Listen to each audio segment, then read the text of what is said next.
नमस्कार दोस्तों। आज की हमारी कहानी का शीर्षक है एक बांझ की कहानी। देखो सुमन, मुझे कोई चेकअप नहीं करवाना है। तुमको जो ठीक लगे तुम करो, अजीत ने कहा। लेकिन आप जानते हैं मेरी रिपोर्ट सही है। बरसों से मैं बांझ होने का ताना सुन रही हूँ। 7 साल हो रहे हैं हमारी शादी को। शादी से पहले हमने ये वादा किया था एक दूसरे का साथ देंगे। मेरे और आपके परिवार के खिलाफ जाकर हमने शादी की। बहुत प्यार करती हूँ मैं आपसे। सिर्फ एक बार चल के दिखा ले। विश्वास रखिए, जो भी हो मैं आपका साथ नहीं छोड़ूंगी। सुमन की आंखें आंसुओं से भीगी हुई थी। ठीक है, आज शाम को हम चलेंगे। अजीत ने सिर हिलाया। सुमन ने उसे गले लगा लिया। आज से 9 साल पहले दोनों एक दूसरे से मिले थे। दोनों एक दूसरे से पहली बार ऑफिस में मिले। पहली ही नज़र में अजीत को सुमन पसंद आ गई थी, पर सुमन की तरफ से कुछ नहीं था। पर अजीत ने हार नहीं मानी। उसने अपने दिल की बात सुमन को बता दी। सबसे बड़ी बाधा ये थी कि सुमन और अजीत डिफरेंट कास्ट के थे। सुमन के परिवार वाले बड़े रूढ़िवादी विचारों वाले थे। सुमन को पता था वो नहीं मानेंगे। सुमन ने अजीत को न में जवाब दिया। उस दिन के बाद अजीत ऑफिस ही नहीं आया। सुमन को बड़ी चिंता हुई।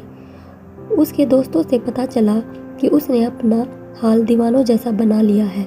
न कुछ खाता न कुछ पीता। घर वाले भी परेशान हैं। सुमन किसी तरह अजीत से मिली तो उसकी हालत देखकर स्तंभ रह गई। उसे यकीन नहीं हो रहा था कि कोई उसे दीवानों की तरह प्यार कर सकता है। सुमन का दिल भी आखिर पिघल ही गया।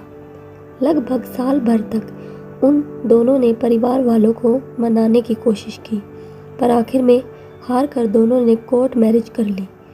देखो सुमन, शादी से पहले तुम काम करती थी, वो ठीक है, पर हमारे घर की बहुएं काम नहीं करती। जो तुमने अपने घर में सीखा वो ठीक है, पर आज के बाद तुम्हें इसी घर के रीति रिवाजों से चलना पड़ेगा। सास ने सुमन को घर में आते ही अपना निर्णय सुना दिया। थोड़े ही दिनों में पढ़ी लिखी सुमन के सारे पर कतर दिए गए। हर काम को लेकर उस पर बंधन था, पर अजीत का प्यार था उसके आगे तो ये सब कुछ नहीं देखती थी। अजीत की बाहों में आते ही उसकी सारी मुश्किलें, सारे दर्द कम हो जाते। समय अपनी तेजी से चल रहा था। सुमन ने अपने आप को परिवार के ढांचे में ढाल लिया। शिकायत करना तो उसने सीखा ही नहीं। शादी को 4 साल हो गए। धीरे धीरे दोनों पर बच्चों के लिए दबाव आने लगा। धीरे धीरे सुमन पर घर वाले और दबाव डालने लगे। हमने तो आते ही 4 साल में 3 बच्चे जन्म लिए। हमारी बड़की बहू को देखो, शादी के अगले ही साल राजू हमारी गोदी में आ गया। पर ये इन पढ़े लिखे लोगों के न, इनके चोचले ही ज्यादा होते हैं। सासू माँ पड़ोस में रहने वाली पंडिताइन चाची को कह रही थी।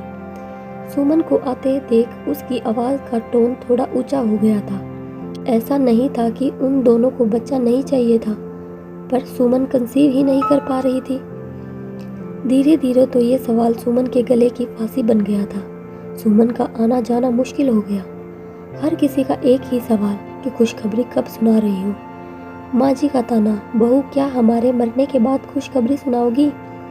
अड़ोस पड़ोस सब जगह बस यही बात। देखते ही देखते 7 साल बीत गए।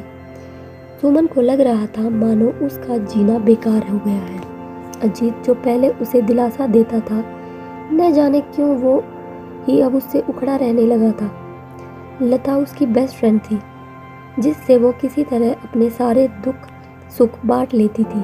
एक दिन लता उसे डॉक्टर के पास ले गई और सारे चेकअप कराए। सुमन की सारी रिपोर्ट नॉर्मल थी। जब उसने ये बात अजीत को बताई तो अजीत को बहुत गुस्सा आया। अजीत ने उससे कहा, क्या वो उसकी मर्दानगी को ललकार रही है? सुमन स्तंभ रह गई अजीत का ये रूप देखकर। जिस अजीत से उसने प्यार में जीने मरने की कसमें खाई, आज वो कैसे बदल गया। वो बहुत रोई उस दिन।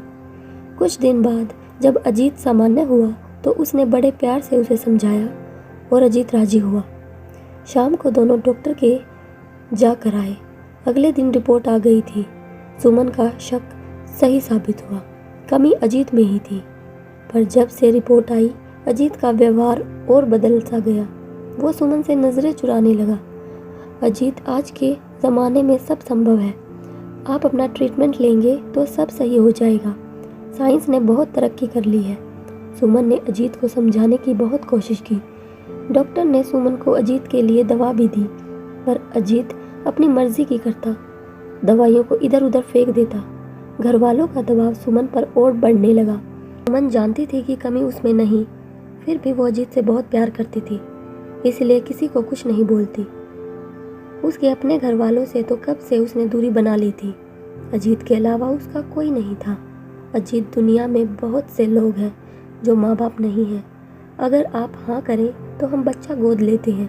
कम से कम इसी बहाने हमें माँ बाप कहने वाला कोई तो आएगा। सुमन ने अजीत के कंधे पर हाथ रखकर कहा, तो क्या तुम पूरी दुनिया को बताना चाहती हो कि तेरा पति इस लायक नहीं कि तुझे बच्चा दे सके? खबरदार, आज के बाद किसी डॉक्टर के गई तो। अजीत ने उसका हाथ झटके से हटाया और आंखें दिखाते हुए उससे बोला।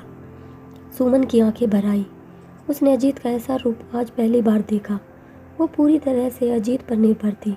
उसके पास ऐसा कोई साधन नहीं था जिससे वो कोई ट्रीटमेंट भी ले पाती। अजीत उससे और कटा रहने लगा। परिवार वाले भी उससे दूर थे। अब तो उसका हर दिन आंसुओं के साए में गुजरता। देखो अजीत की माँ, लड़की बहुत खूबसूरत है और हमारे समाज की भी है। मैं तो कहती हूँ अपने अजीत की शादी से कर दो। कब तक इस बांझ को बांध कर रखोगी? पंडिताइन काकी ने अजीत की माँ को कहा। अगले दिन अजीत की माँ ने उसे लड़की का फोटो दिखाया। अजीत की चुप्पी उसकी रजामंदी थी। सुन सुमन, अपना सामान पैक कर और निकल इस घर से। तुझ जैसी बांझ नहीं चाहिए मुझे इस घर में। सासू माँ ने जैसे ही कहा, सुमन पर तो मानो दुख का पहाड़ टूट पड़ा। माँ जी, कमी मुझ में नहीं, आपके बेटे में है। आप चाहें तो रिपोर्ट भी देख सकती हैं। मैं बांझ नहीं, आपका बेटा बच्चा पैदा नहीं कर सकता। सुमन ने जैसे ही बोला, अजीत ने एक थप्पड़ उसके गाल पर रसीद कर दिया। मुझ पर इल्ज़ाम लगाती है, ये तलाक के पेपर साइन कर इन पर। मेरी माँ सही कहती है, मेरी ही गलती है कि तुझ जैसी लड़की से मैंने शादी की। निकलो मेरे घर से, अजीत ने कहा। सुमन पर मानो पहाड़ टूट पड़ा। उसे कुछ समझ नहीं आ रहा था। जिस लड़के के लिए उसने अपने परिवार को छोड़ा, सब कुछ छोड़ा, आज वही उसकी ये दुर्गति बना रहा है, उसे छोड़ रहा है। सुमन बेसुध सी थी। वो क्या करे, नहीं समझ पा रही थी। उसने कागजों पर साइन किए और उसने अपना सामान उठाया और चल दी। ये इतनी रात को कौन आया? दरवाजे पर दस्तक सुनकर लता चौंक गई। सुमन, तुम? सुमन को इस हालत में देखकर लता चौंक गई थी। सुमन रोने लगी। लता ने सुमन को संभाला, उसका ख्याल रखा। अब सुमन के पास ये विकल्प था कि वो आत्मनिर्भर बने। लता ने अपनी कंपनी में सुमन को जॉब लगवाई। कुछ ही महीनों में सुमन का ट्रांसफ़र शहर में हो गया। उसका तलाक अजीत से हो गया। टूट गई थी सुमन, फिर भी किसी तरह उसने खुद को संभाला। अपनी मेहनत से अपना एक मुकाम बनाया। हार नहीं मानी, न खुद से और न अजीत से। यहाँ उसकी मुलाकात हुई अभिषेक से। एक टूटे हुए दिल को जोड़ना बहुत मुश्किल था, पर अभिषेक के प्यार ने उसके हर पाँव पर मलहम लगा दिया। आज अभिषेक के साथ उसकी शादी की पहली सालगिरह थी। साथ ही एक ऐसी खुशी भी जिसका वो इंतज़ार बरसों से कर रही थी। उधर अजीत की शादी उस लड़की से हो गई, लेकिन कुछ ही दिनों में वो अजीत को छोड़कर किसी और के साथ चली गई। अजीत शराब में डूबने लगा, उसकी नौकरी भी चली गई। अजीत की सच्चाई से अब सब लोग वाकिफ हो चुके थे। जितना बुरा उसने सुमन के साथ किया, उसी कर्मों का फल आज वो भुगत रहा था। दरवाजे की घंटी बजी। अजीत बरामदे की तरफ आया। उसकी माँ ने दरवाज़ा खोला। सामने सुमन खड़ी थी। माँ जी, याद है आपने कहा था कि मेरे जीते जी मुझे खुशखबरी दोगी। ये मेरी गोद भराई की रस्म का कार्ड है। आप ज़रूर आइएगा मुझे आशीर्वाद देने। सुमन ने उसकी आंखों में आंखें डालकर कहा। अजीत की हिम्मत नहीं थी कि वो सुमन से नज़र भी मिला सके। सुमन पलटी। उसने अपने पेट पर हाथ रखा, अपने आंसू पोंछे और चल दी अभिषेक के साथ इस नए सफ़र की शुरुआत पर। दोस्तों, हमारे समाज की प्रॉब्लम है कि उंगली सिर्फ औरत पर उठती है। जिस औरत को बच्चा नहीं होता उसे ही बांझ का ताना दिया जाता है, पर मर्द को कुछ नहीं कहा जाता। औरत बर्दाश्त करती है क्योंकि वो खुद को कमज़ोर समझती है। बहुत सी स्त्रियां टूट सी जाती हैं पर हमारी सुमन, जो न केवल खुद को संभाला, इस परिस्थिति को अपने पर हावी नहीं होने दिया, खुद के लिए ही ये राह चुनी। तो दोस्तों, कितनी भी कठिन परिस्थिति क्यों न हो, कभी हार मत मानिएगा। माना ज़िंदगी आसान नहीं, पर ज़िंदगी आपको दूसरा मौका ज़रूर देगी जब आप स्वयं अपने आप के लिए मौका चुनेंगे। तो ये थी हमारी सुमन की हार से जीत तक की कहानी। अगर आप लोगों को ये कहानी पसंद आई हो तो हमारे चैनल को सब्सक्राइब कीजिएगा, लाइक कीजिएगा, शेयर कीजिएगा और कमेंट ज़रूर कीजिएगा। धन्यवाद।